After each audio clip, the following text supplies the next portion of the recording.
بسم اللہ الرحمن الرحیم۔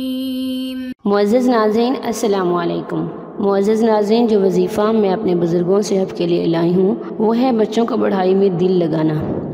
بہت سارے والدین پریشان ہوتے ہیں کہ ان کے بچوں کا پڑھائی میں دل نہیں لگتا، چاہے وہ اسکول کالج کی پڑھائی ہو، مدرسے کی ہو، ٹیوشن سینٹر کی ہو، کسی بھی کی بھی ہو، ان کا بچہ پڑھائی میں دل نہیں لگاتا۔ بچے کتابیں کھول کے بیٹھتے ہیں، توجہ ہی نہیں دیتے، توجہ کے ساتھ ساتھ بوریت ہو جاتی ہے، انہیں یاد نہیں رہتا، یاد کرتے ہیں انہیں یاد نہیں رہتا، یا پھر ان کا دل نہیں لگتا، ان کا دل کرتا ہی نہیں ہے پڑھنے کو، اور والدین کے ساتھ بدتمیزی کرتے ہیں، نافرمانی کرتے ہیں ان کے ساتھ۔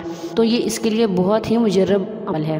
جس ناظرین، یہ وظیفہ ہے اللہ تعالیٰ کی قرآن مجید کی ایک بہت پیاری صورت، سورہ والقلم 29ویں پارے کی دوسری صورت ہے۔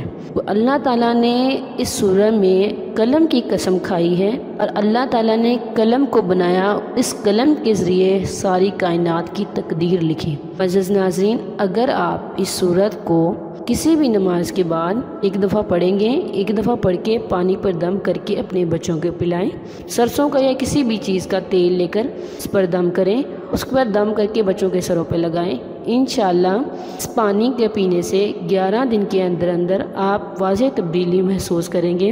آپ کے بچے کا پڑھائی میں دل بھی لگے گا، حافظہ بھی قوی ہوگا، جو یاد کریں گے وہ یاد بھی ہو جائے گا، اور آپ کا فرما بردار بھی بنیں گے، اور انشاءاللہ اس وظیفے کی برکت سے آپ بچوں میں واضح تبدیلی دیکھیں گے۔ معزز ناظرین، آپ اس وظیفے کو اللہ تعالیٰ پر توکل کے ساتھ، خدا تعالیٰ کے کلام پر بھروسہ کرتے ہوئے کریں، انشاءاللہ آپ اس کے بہت ہی فائدہ مند نتائج حاصل کریں گے۔ اللہ نگہبان۔